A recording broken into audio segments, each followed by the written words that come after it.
So we'll begin now. Good evening and welcome everyone who's joined us. Thank you for joining us today for today's webinar hosted by the Science Journalism Association of India, or SJAI. My name is Mahima Jain. I'm an independent journalist, an SJAI member, and part of the governing body of SJAI. And I'll be moderating today's session titled Data Tools for Climate Journalists. For those of you who may be new to SJI, we are a network of journalists and communicators committed to strengthening science journalism in India. This webinar is a part of SJI's ongoing efforts to support early career and mid-career journalists and science communicators with practical tools, resources, and conversations. You can see more about our work on our website and apply to become a member. The link will be in your chat box. So before I introduce today's guest, we have a few housekeeping rules, and so it will also appear in your chat box, but just to run through the most important ones, please keep your microphone muted and your camera off during the session. You can use the chat or Q&A tools of Zoom to share your questions and comments, but reserve your questions for Q&A and raise your hand then, and we'll take our questions then. If you happen to quote anything from this webinar, please check with the speakers first. Without further ado, let's start by introducing Ashirbad Raha. Ashirbad leads communications for EPIC, which is Energy Policy Institute at the University of Chicago. He's a journalist by training, and he brings close to 2 decades of experience working on issues ranging from air pollution and energy transitions to climate and clean energy policy. He has worked across journalism and humanitarian communications and climate policy. He's been at several COPs, and he's been cited in the Indian Parliament. He has trained and mentored media students, early career journalists across multiple workshops and university programs.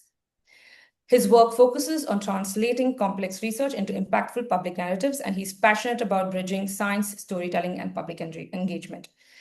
Thank you for joining us today. And today, Ashirbad has promised us to take us through a range of climate tools and demonstrate how they can be used in reporting, and discuss ways in which journalists can turn data-driven insights into rigorous and engaging stories. So now I turn to Ashirbad. I want to start by asking the first question, which many of us may have here. What is EPIC, and what are these tools, and what do you do with these tools? Over to you.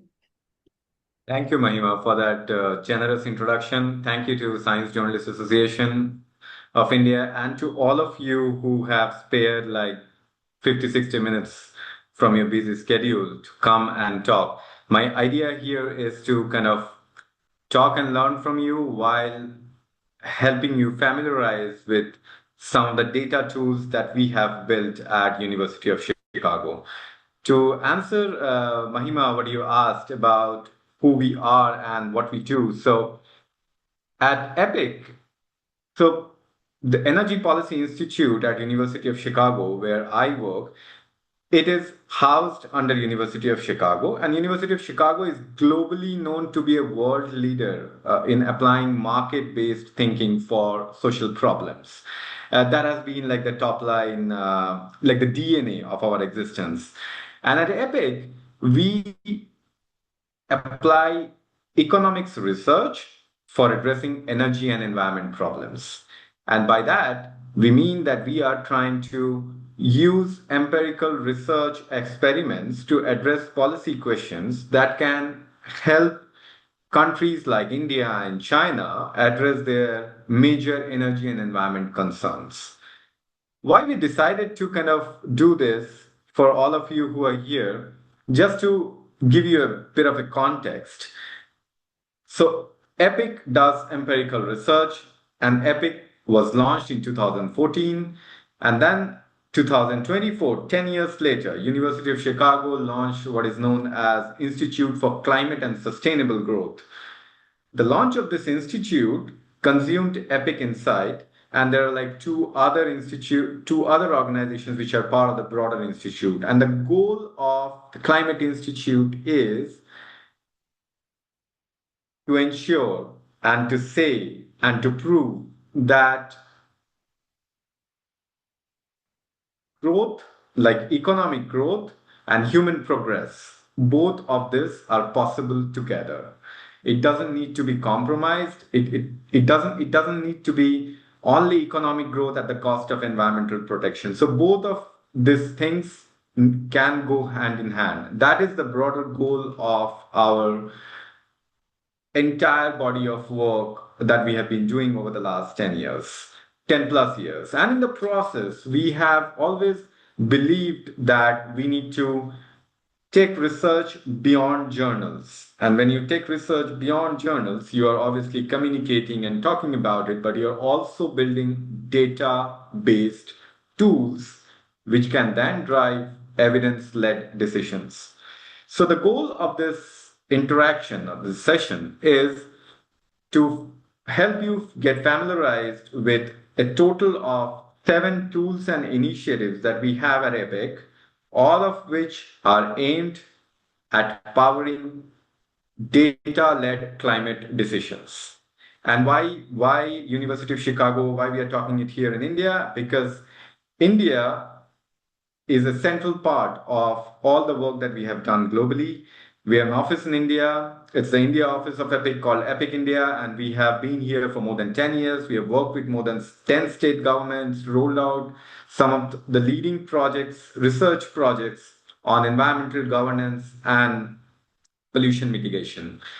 Our work has been cited across, like in Parliament and other places.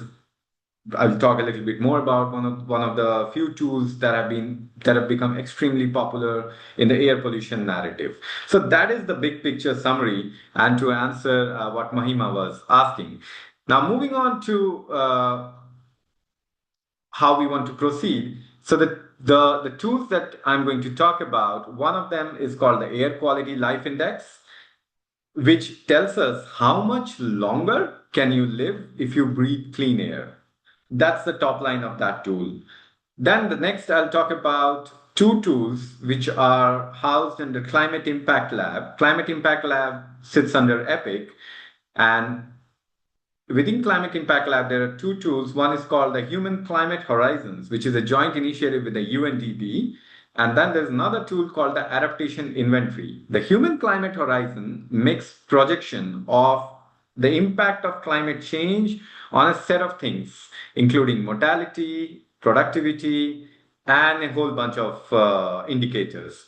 The Adaptation Inventory talks about the good news of climate mitigation successful research projects that exist in different parts of the world. So, as a journalist, it gives you access to a whole set of proven methods that have the potential to reduce the damages of climate harm. Then we are going to talk about 4 initiatives. One of them is called Emissions Market Accelerator, that is very much rooted in a research experiment that we did in Surat in Gujarat. So its Emissions Market Accelerator is broadly a made in India, proven in India initiative.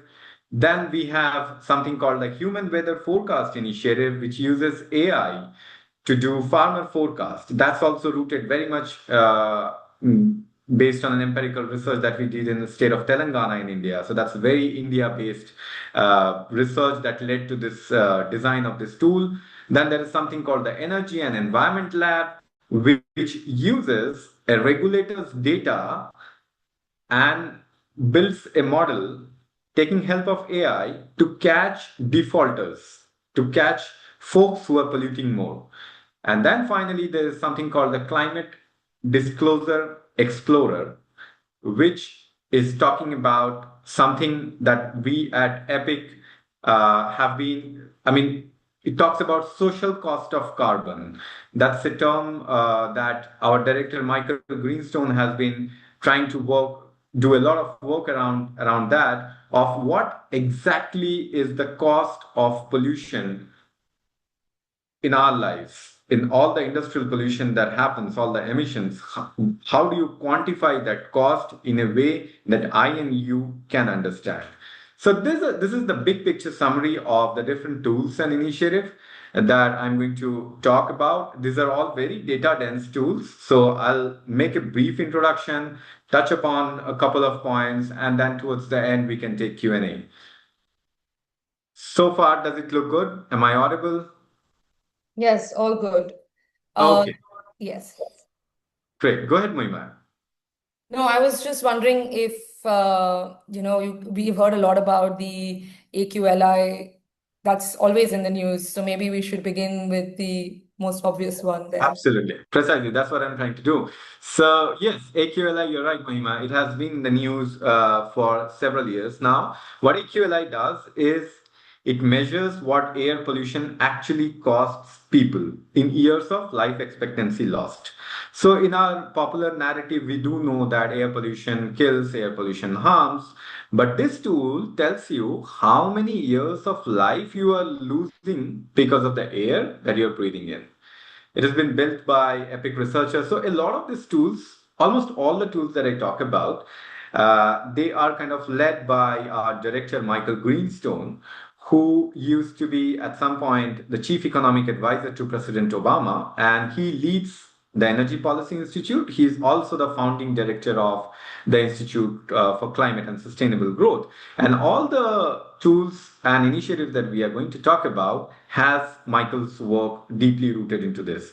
AQLI is based out of a research that Michael had done in China, which for the first time proved that how long-term exposure of PM 2.5 reduces X number of years from your life. We then took that research with hyperlocal satellite and ground monitor data, and then we created a public tool, which is mostly a data communication tool, and it is out there for anyone to use, and it covers a variety of things. So what it actually lets you do is, as a journalist, it lets you pull country, state, and district level data for a 25-year trend line.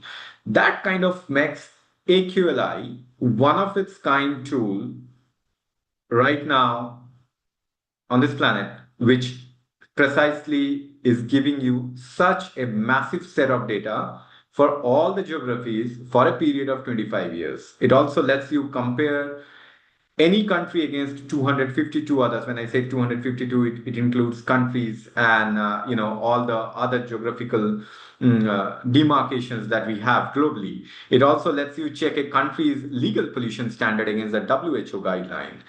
It lets you compare pollution's toll against 22 other health risks. So it lets you do a lot of bunch of comparative analysis. And why it matters for your reporting. So like when I came across this tool as part of my job, I was very excited because I was a journalist at one point, and journalists do get excited by credible sources of data, and especially if there's a comparative data analysis so that you can do a lot of trend and pattern stories. So AQLI kind of did all of that when it came to air pollution's impact on human health. So it gives a beat reporter, whether you are in Bihar, say in Darbhanga, or whether you are in Jamshedpur, or you are in Kunnur, or you are in Delhi, you have all that you have to do is zoom into your district, and then you can hover around the map, and it gives you an entire 25-year timeline of how air quality has deteriorated in your own district. And the fact that it kind of inbuilds a lot of comparative analysis of the national standard and the WHO standard. It gives you country level data sheet which can be downloaded. It lets you compare. So we also issue an annual report every year which does a broader analysis which goes beyond India and South Asia. It's a global report which kind of covers pollution trends and how AQLI data, which gets updated every year, what does the new data talk about.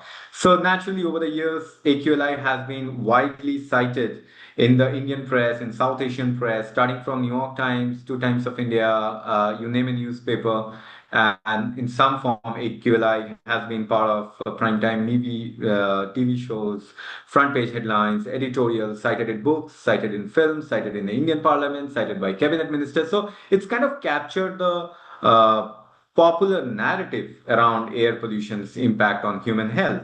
In terms of just to give you a sense of those of you who probably may not have seen the tool, just to give you a touch and feel, this is how the website looks like, and it lets you, it kind of lets you zoom into any geography as I was mentioning, and as you hover your mouse around any geographical area, it gives you a number, and then you can zoom into that geography furthermore.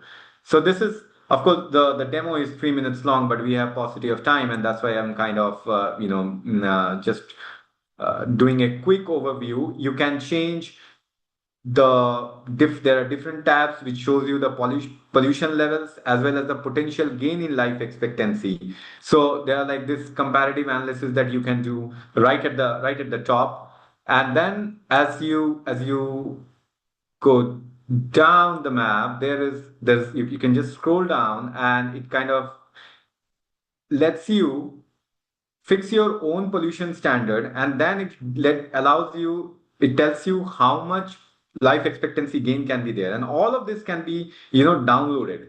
You can download, and then you can run it through different data software, and you can have your own trend story based on what your needs are. And obviously, as I said, that it allows you to do it for every country. So if you want to do an India Bangladesh comparative analysis, or any country for that matter, you can do that for free. As I mentioned, we do issue an annual update. So that all of that is there with this tool.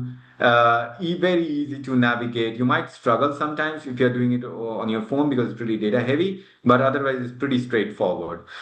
So the way I've kind of when I was structuring this session, I thought of myself also as a journalist. I always go back to that thinking that what a journalist would think about this. And that's how I kind of ended up just listing a couple of very broad ideas that if I was a young journalist, an early career reporter, getting to know AQLI for the first time, what would be my story ideas that I will take back to my editor? So one headline is probably, it's not a secret anymore. Probably it has been talked about, but how air pollution kills more Indian than what even malnutrition does. Not just malnutrition, there's like smoking, tobacco usage, HIV/AIDS, road accident. There's a bunch of this indicators that you can look at on the AQLI website, 22 of them, and air pollution is right at the top. It's a scary thing, but it's kind of it's something that we can talk about. The second is how air pollution is a beyond Delhi problem. For a lot of you who are seasoned journalists, you already know that. But how do we see most of the air pollution news during the pollution season very much centered around Delhi, Delhi, Delhi all the time? But AQLI says, Bihar, residents in Bihar loses more than 5 years of their life to air pollution. Same with Haryana, Uttar Pradesh, and even if you go down to Jharkhand, Orissa, all of them, they are losing a certain year of life years to poor air quality, and really it gets talked about. And then it's also about India's own standards. If we do the analysis, we see that if all the states it hit the national standard everywhere, all that you will gain is 1.5 years of life. But if you hit the WHO guidelines, and an average Indian would live 3.5 years longer. So I understand that for a country like India, it may not be very easy for us to meet the WHO standards. But just in terms of doing a perspective story, that what if we were to revise our own national standards, what would it mean for people like you and me? How much longer would we live? So yeah, so this kind of stories can be pretty much be on the card. The second one, I think I will also have to rush because I think I've taken a lot more time talking about AQLI. AQLI has been a passion project for me as well, because I have been part of EPIC for about 10 years now. So I've seen AQLI take its own course and life in the Indian media and in the international media and in the policy room into the Indian Parliament. So yeah. But moving on to Human Climate Horizons, what this is tool number two. This sits under Climate Impact Lab, which is a consortium of climate scientists led by uh, there are like a lot of big names. Michael Greenstone is also one of them. And as part Climate Impact Lab has two major tools. One is Human Climate Horizon, and the one is the next one that I'm going to talk about. What Human Climate Horizon does is it projects how rising temperature will affect mortality, labor, energy, agriculture, and sea level.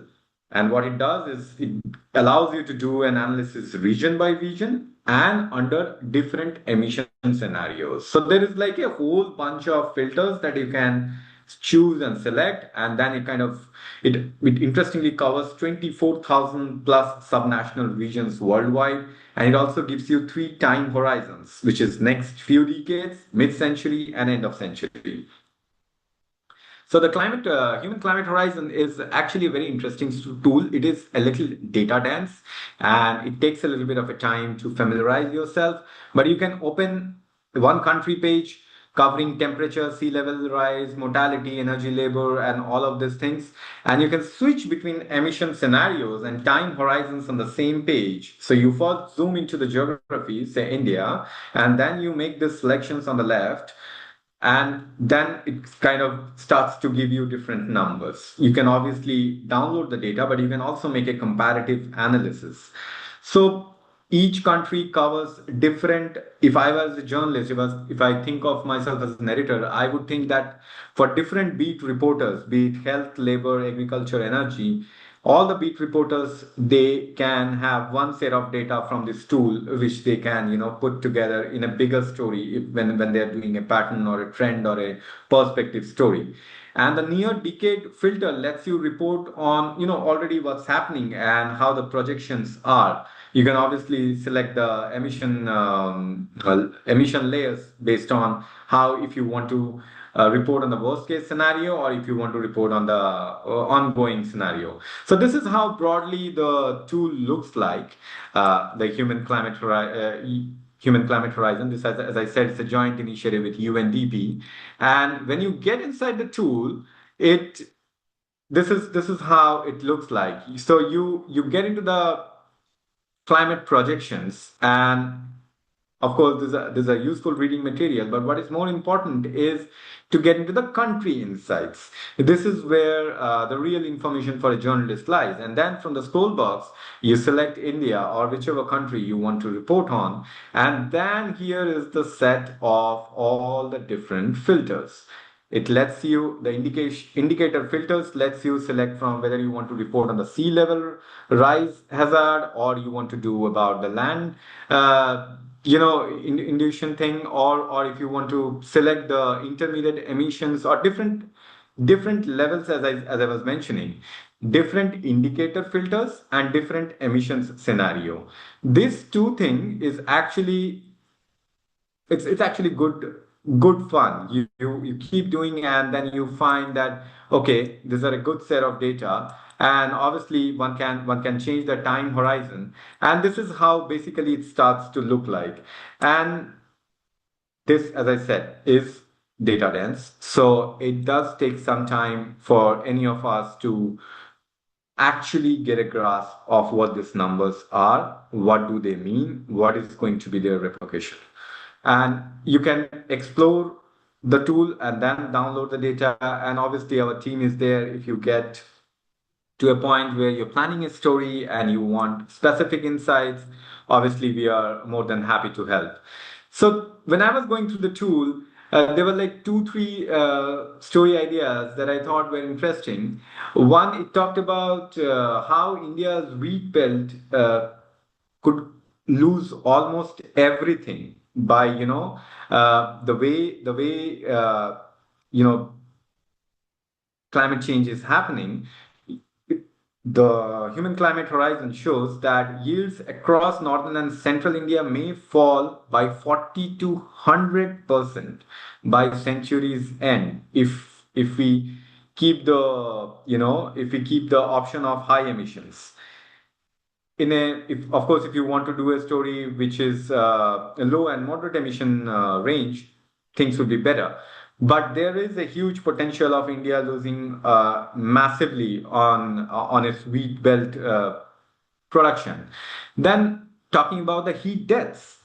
So the tool says India's climate death rate could hit 60 per 1 lakh by 2100 in the current path. So a lower emission will obviously save a lot of deaths.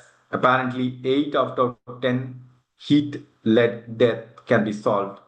Can be prevented if we take adequate actions right now. And in terms of already having a very hot climate, while the global average of days above 35 degrees Celsius. The global average is 43 days. In India, we're already at 97 days a year above 35 degrees Celsius. So that kind of it's not a story that has not been talked about, but in a way that we are already close to 100 days a year of crossing 35 degrees Celsius, what does it have and what kind of impact it has on our productivity, on our human lives, on infant mortality, on school dropout rate. So there's a bunch of analysis that one can do by picking up this thread of data that Human Climate Horizon kind of gives you or indicates at. The next one is the adaptation inventory. So this is the third tool. Adaptation inventory is not bad news. It's good news. It tells you that it gives you a vetted list of real world programs that research has shown to reduce climate related harm. This tool has also been built by the Climate Impact Lab, and it only includes programs evaluated with causal study designs, RCTs, or credible natural experiments. So the filter that has been used to create this inventory has been pretty rigorous. India has about 15 entries on this. Sorry, is there something in the chat box? Okay. Sorry. India has about 15 entries across agriculture, health, labor, and other cross-cutting sector. So what this tool is doing is telling you that certain adaptation measures they have worked in certain part of the world, and hence, if you are doing a story which talks about solutions, you can go back to this inventory and just have a quick look that if you are doing a story on health or on agriculture or on housing or on labor, and if you're doing, say, comparative analysis of South Asia, you can visit the inventory for all the countries in South Asia and for all these different filters, and then take out all the good success stories, not success stories like the case studies, and that feeds in real good content into your story. So that's about the adaptation inventory. I've already talked about this. What it actually lets you do, it lets you filter entries by country, sector, or hazard. It lets you open any entry to see a context, approach, and outcome write-up. So I'll give you a quick look of how the tool looks like. But as all of you as communicators and journalists, you know that information simplification is at the core of our training. So when we were designing this tool, we kept it very simple that when you zoom into a geography and you zoom into an initiative, it gives you a context, an approach, and an outcome write-up in a very short, like it's like less than 200 words. So you get the big picture summary, and then if you are interested, you dive into the research a little bit more. You can obviously, like all our other tools, you can download the full data set. It's for free. Interestingly, as a journalist, as a communicator, if you come across any amazing piece of research that is aimed towards adaptation and mitigation measures taken anywhere in the world and it has been published in a peer-reviewed journal, you can also submit that research piece for inclusion in this inventory. I So like how we've moved from doomsday scenario to action already in the span of 15 minutes. So do take us through the tool and like give us a quick few examples before we move to emissions and climate, perhaps. AI. absolutely, Mahima. I mean, that's the whole tool of that's the whole goal of our work at Epic to not to make it. Of course, we are researching on scary stuff, but it's always important to talk about all the amazing things that are happening across, and only then the story gets balanced. So yeah, thank you for pointing that out. This is, as a journalist, why it matters because, as Maima said, that it gives you hope stories. So from the difference between the first two tools and this is bad news. The first one was how much longer will you live? The second one talked about how climate change is impacting our life. This one talks about how good things are happening for mitigating climate harm. So this is how to have a quick touch and feel of how the tool looks like. This is the same page where we went for the other tool. So you go to the adaptation inventory, you zoom into the country of your choice. I've put India here, and then you have a set of this tools cross-cutting agriculture, health, housing, labor. And when you go to any of this research studies, it gives you a very big picture summary of where the study was conducted, why do we think that, it gave a good example of how adaptation measures should be taken, and really some very interesting. I'll really encourage uh, journalists to, in your downtime, just spend some time reading through this some of this research paper. Generally they don't capture media attention, and it's fascinating to know that such great piece of research work are already there. And when you're talking to a policy maker as a reporter, or you are in a press conference, you can always cite such a research paper and say that this has happened in Telangana. What do you think? Can it be scaled up in Odisha? Can it be scaled in other parts of the country, and things like that? So this is how the adaptation inventory looks like. And obviously, as I said, that these are not just India specific tool. So just for example, I zoomed into the geography of Bangladesh, China. You can zoom into any country, and it will give you a whole set of studies that are part of this inventory. That's about this tool. One story that I kind of thought was interesting from the adaptation inventory was how LED lights cut factory heat and workers got measurably more done. So, how an adaptation measure that an industry, that a garment factory in Bangalore took by switching to LED, and it saw that their productivity, the labor productivity went up. So, the return on investment, not just in terms of dollars, but also in terms of climate hazards, it was a win-win. So LEDs, I mean, this kind of we know about it. It has been talked about, but this is a research experiment that proves it.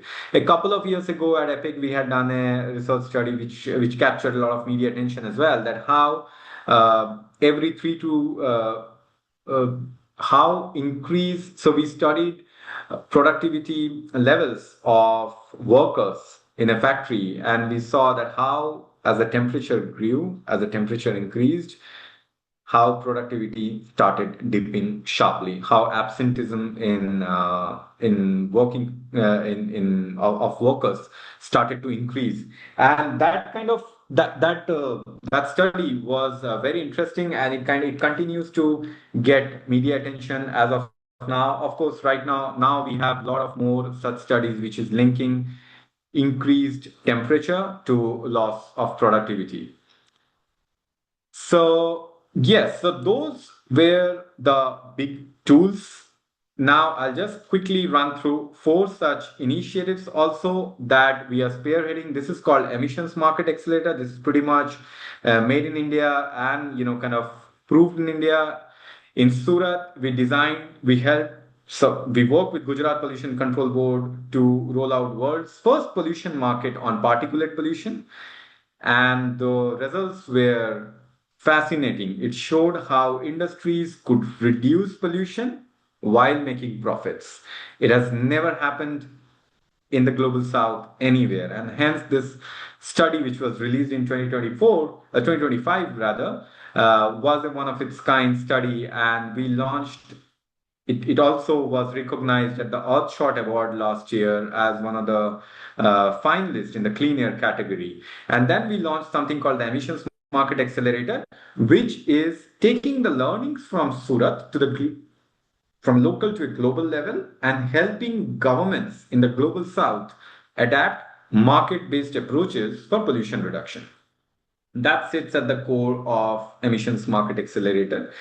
And what EMA does is it is trying to, help states and geographies in the global south who are interested to reduce their air pollution by adapting market-based approaches. So, and it's a joint initiative of EPIC and JPAL, and launched last year. Since a year and a half, this has rapidly evolved. Just 2 days ago at the London Climate Action Week, we had the city of Rio join Emissions Market Accelerator, rather invite Emissions Market Accelerator to help them adapt market-based approach to reduce air pollution. And that's about Rio. But there are more for us as Indian journalists. What is interesting is a lot of Indian states which are approaching us and are beginning to work towards in this path. So the state of Maharashtra is very close to launch India's first pollution market for sulfur dioxide. The state of Rajasthan is doing a scoping on doing a sulfur dioxide market. The state of Bihar and state of Madhya Pradesh has shown very active interest in adapting market-based approaches. So this is the story of how one research project, one research experiment has really, really captured global attention. When I sit down and think of it as a story, to me, there are two stories that comes to my mind. One is the scale-up story, that how a research experiment very much in India is now going global. How a work of academics and regulators, they have the potential to create an evidence which can lead to lot of policy decisions. So there's this scale up story, and then there is a collaboration story. Another interesting story is how industries who are generally very reluctant to try new stuff, how industries in Surat, when we reached out to them almost a decade ago with this idea of emission trading scheme, how over the years, despite having initial reluctance, they moved to the side where they now are champions of this emission trading scheme. They are the one who are saying that yes, we like the scheme, we are happy that we have reduced pollution, and the best part is we are also increasing our profits. So this proof of concept from Surat kind of has is beginning to help a lot of geographies in global south to try and experiment this market-based approach. So as a journalist, it feels like there's a huge potential to talk to the industry folks, to talk about challenges, not just the good news. Also, there it has been an enormously challenging process of doing the emission trading scheme. So doing a challenge story and then an opportunity story. So there's a whole set of small idea and big idea related to emissions market accelerator that I would like all of you to encourage. I would like to encourage all of you to explore. The next one is human-centered weather forecast.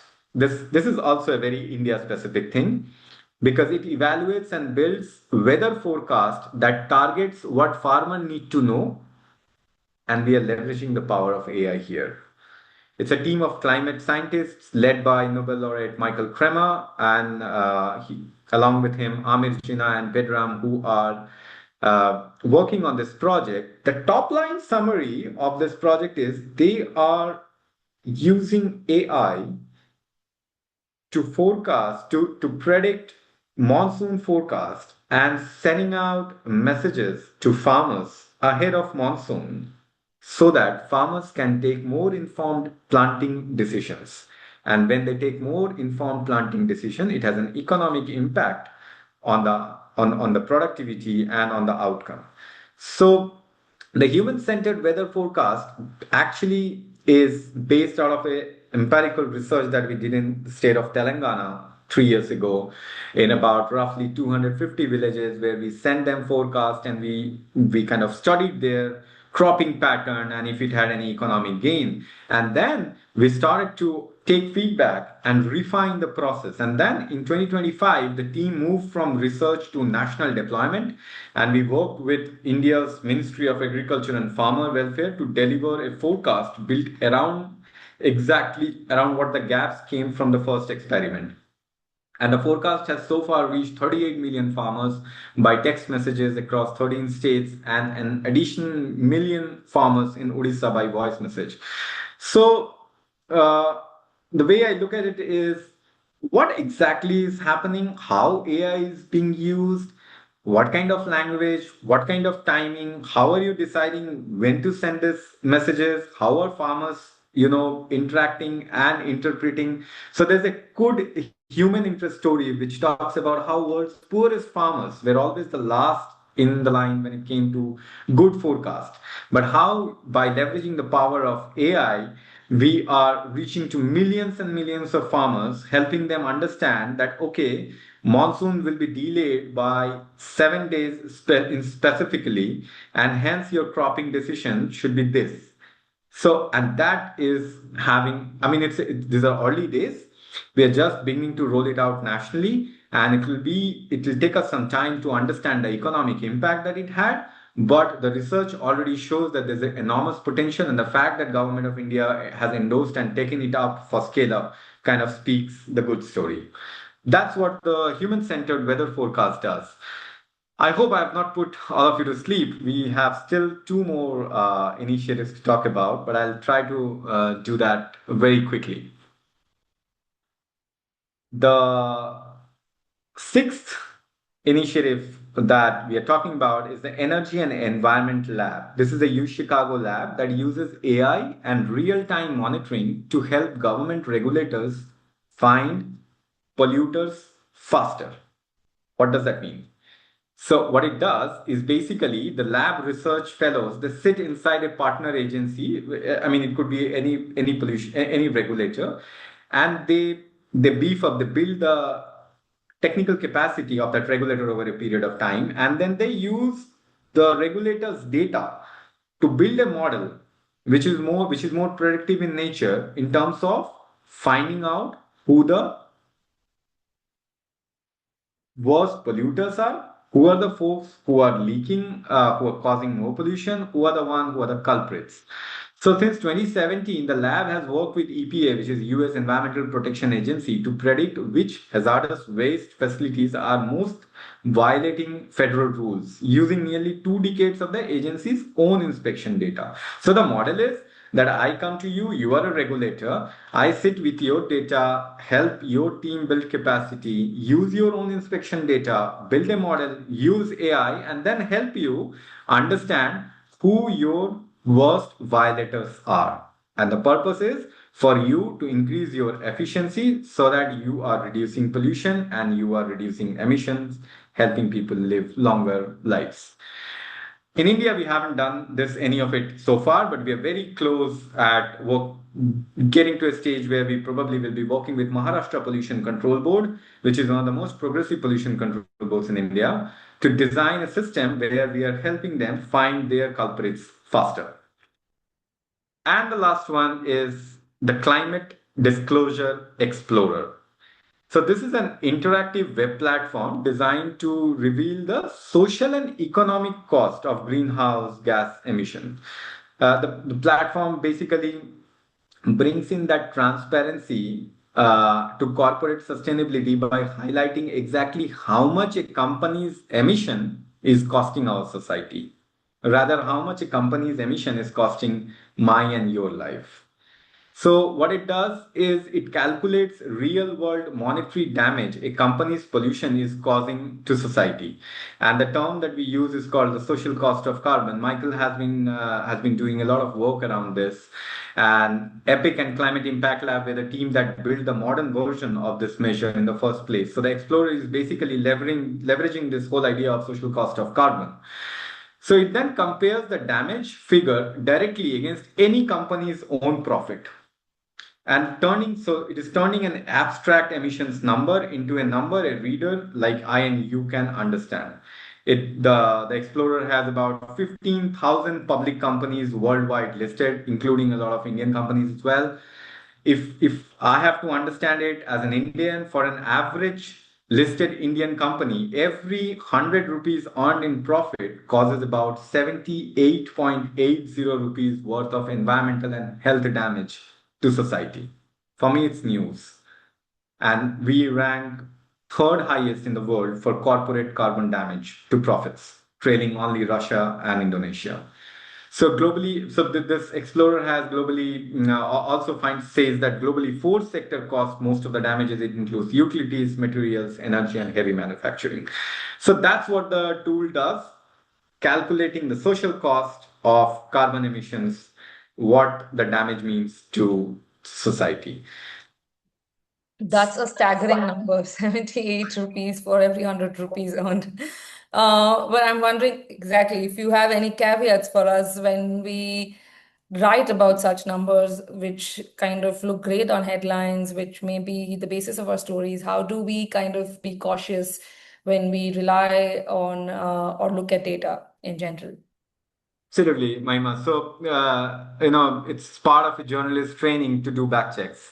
So, irrespective of how robust a tool is or what the claims are, we definitely, so for all of you who are seasoned journalists, you do it anyways. So, these slides are not relevant for you. But for early career journalists, my three suggestions is don't make leaping framing. Like, for example, in the human climate horizon, we had that extreme case scenario, emission scenario. If you're trying to report, don't do a scary story at the first go by taking the extreme cases. Let's build a story and then, refrain from making projections which are probably the worst case, because that kind of defeats the purpose. It doesn't reach to the policymaker. It makes your readers move on to the next story. Treating correlation as a causation, so the adaptation inventory exists specifically to filter this out. It only includes studies that isolate causes from coincidences. So picking up really, really peer-reviewed, robust piece of research when you are reporting, and then reporting a number, with no sense of its own uncertainty. In AQLI annual report, we have seen that there are years when there's a drop. Now, as the author of the AQLI report, we don't directly say that what caused the drop because we don't know it. So, of the things that the report don't necessarily talk about, we should refrain from putting a perspective just because an expert thought that, this might have been the cause. If we are really, really talking about evidence-led climate reporting, we should refrain from, doing getting swayed by those kind of opinions.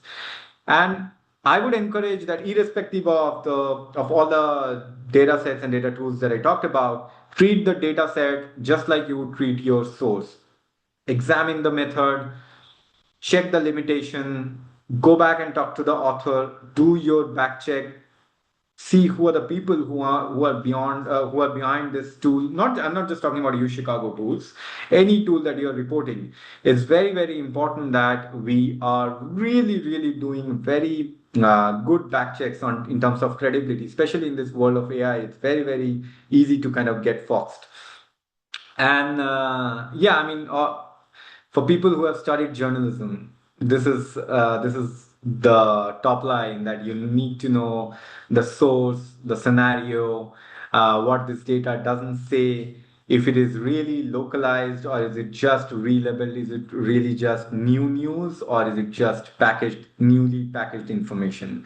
So repurposing in research also, there's like a lot of repurposed information. So for folks who are new to climate reporting, I think this kind of back checks, don't just go by the big name just because University of Chicago is saying. No, go and do your homework, and then if you find it, yes, it is great, it is robust, there's no fault lines, and you are sure that your sources are perfect, your authors are people whom you have known for years, who are known for their credible work, go ahead and report. Otherwise, go back and do your back checks. So that kind of brings me to the end of the entire storytelling of the last 40-45 minutes. To kind of sum up, the way I was reframing it, AQLI tells us how much longer you could live if the air was clean. The human climate horizon tells you how climate change is already reshaping your life. So there's a lot of projections on your food, on your home. The adaptation inventory tells you how societies and institutions are already responding to this challenge and which responses actually work. Not all responses work, right? That's the whole point of having this adaptation inventory, that what works and what doesn't work. So that when you're talking about scale up, when you're talking to policymakers, when you're doing a perspective story, you are also talking about failures and not just successes. And then EMA tells you how one city's pollution fix became a market and what does it take for a policy to scale beyond its first pilot. Piloting is always fine, but it's the scale up that really, really matters. That kind of defines that the proof of concept was beyond just one city and one pollutant or just one sector.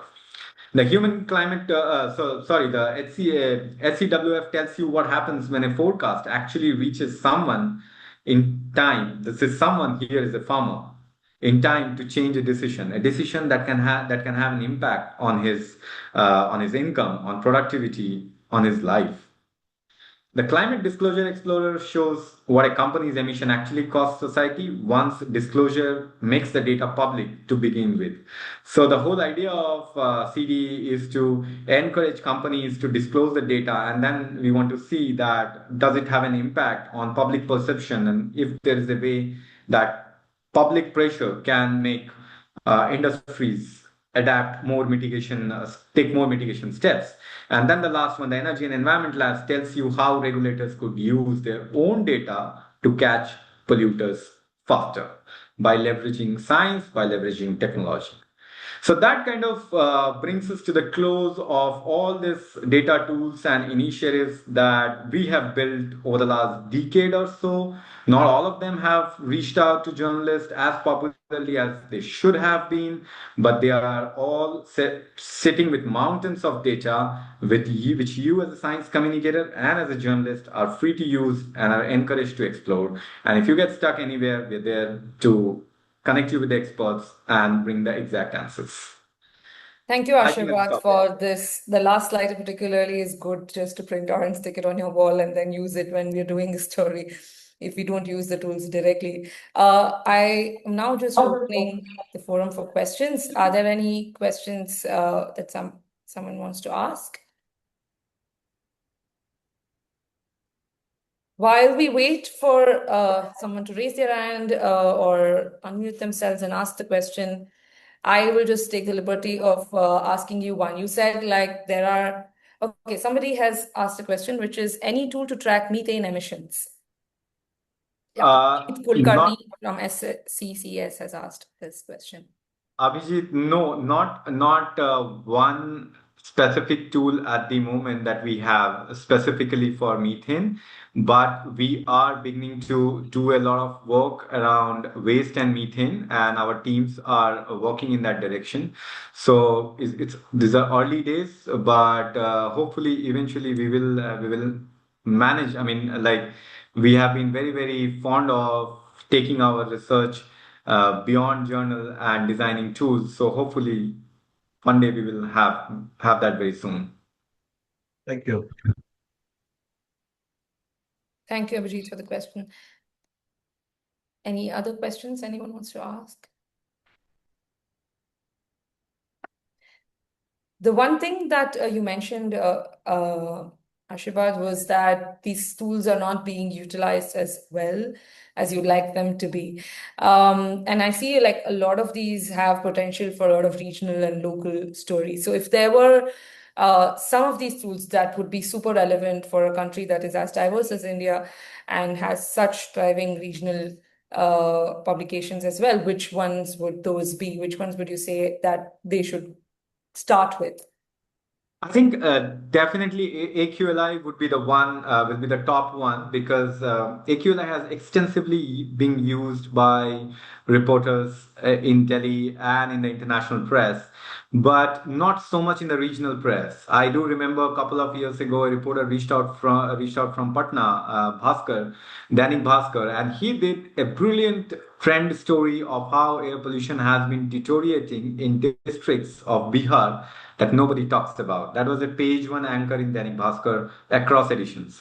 So there's a huge potential. So, you know, if I was a reporter, so I come from Jharkhand. If I was still in active journalism, I would just dig out the whole data set of Jharkhand for 25 years and go to my pollution control board and say that here's a set of data. I know you would like to, you know, cancel all of it, but this sits on a credible tool and we want to do a story. What are the things that we have done in certain districts that never get talked about? Generally, the state capitals, they get talked about quite a bit, but a state is beyond a state capital. So AQLI is my number one pick. And I would also, you know, kind of very closely see how the Human Climate Horizon data set has an impact.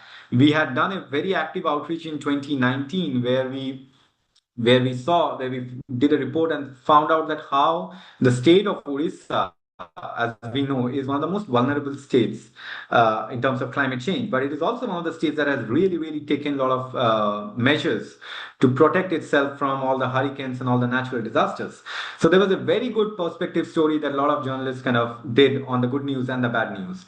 So the second tool would be this. And the third initiative that I would very closely follow is the emissions market accelerator.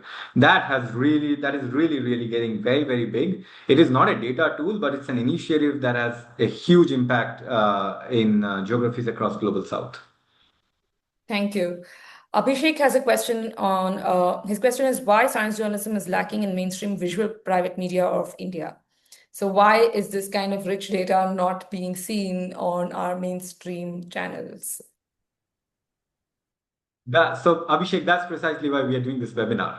So I think it's very important that research gets visualized, gets communicated, gets told beyond just a press release. So I was a journalist in my earlier life, and now I have been a science communicator for nearly 15 years or so. My job is to ensure that this 50-page RCT, randomized controlled trial results, are synthesized in a page or two that anyone in my home who may not love science can still understand.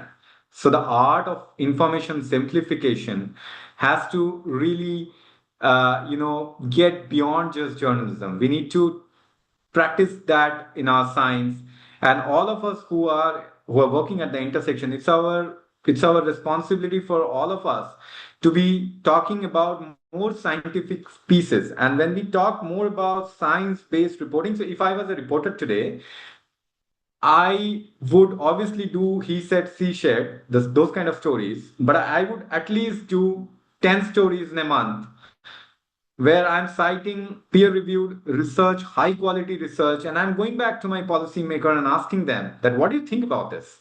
Because a policymaker is also busy with 100 different things. I, as a journalist, have the power to bridge that gap of this brilliant set of research that's happening across universities in India and abroad. But those research studies are going to journal, published, end of it. We are not taking it beyond those papers. So as a journalist, it will also be my responsibility to be reading more of this research, taking them to policymaker, bringing them to my storytelling. And when we together do a lot of this, I think this gap will slowly begin to get less. Thank you for your answer, Ashirbad. Joel and Suchita Jha have questions about the weather forecasting. So I'll take them together. Joel says, hey, great presentation. How does HCWF notify farmers? Does it suggest what actions to take instead? Can you please explain with one example? And Suchita is asking, how do the weather predictions from the AI tool reach the farmers? What is the model? I'm asking because despite having weather prediction tools from the Met Department, the penetration is not as high as it should be. So wanted to understand how you reach people. So basically, how it's done, and how does it reach people, and does it offer alternatives? To summarize the two I'll questions. Yeah. start with at last. In terms of offering alternatives, I think because so far it has been part of an RCT, the first part was obviously RCT, and this one will also be evaluated.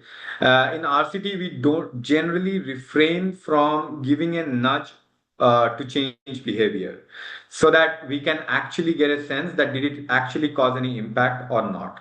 So we are not giving a very broad list of prescriptive alternatives of what should be done. In terms of how it is going and the model, the details of the model is something I probably may not be best equipped to give you the granularity of it, but very, very happy to connect you with a team who can, talk and explain more. But how it is going as a text message. It's an SMS. So we understand that farmers across the country may have limitations in terms of how they process information. So we are keeping it very, very simple in terms of just a text message.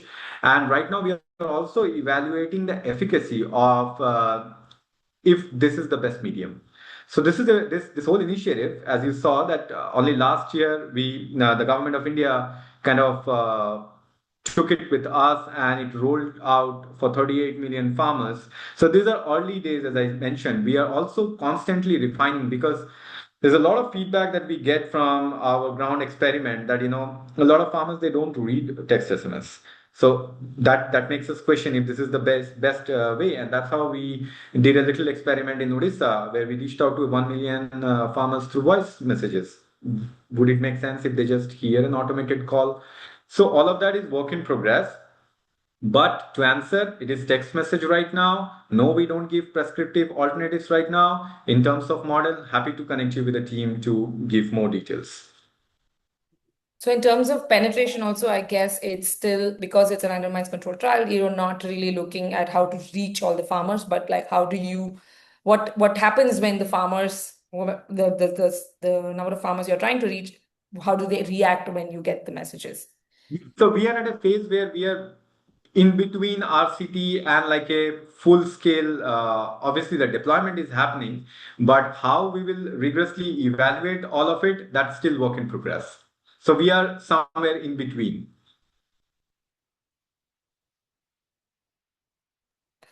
Sorry, I think if are there any more questions? Suchita and Joel, are you satisfied with the answers? Or do you have any follow-up? Okay. If there are no more questions, then I think we will wrap up. Just to summarize, did someone say something? Okay. Just to summarize, Ashirbad took us through 7 tools and initiatives from Epic, and thank you for that insightful presentation and walking us through all the many stories that we can do. You've given us already a to-do list that we can start checking off. Thank you to everyone who joined us today and contributed thoughtful questions and comments. We hope this session has provided practical ideas and resources. To me, it has. So I hope to catch up with Ashirbad later and pick his brains more. As mentioned earlier, we will send a follow-up email with relevant resources, links, and the tools discussed today. A recording of the webinar will be made available online for those who would like to revisit this discussion. On behalf of Science Journalism Association of India, thank you for spending this hour with us. We look forward to seeing you at the future SJAI events and webinars. We will be sharing a feedback form, so please do fill in that, and have a wonderful day and weekend ahead. Thank you once again for joining us. Thank you, Mahima.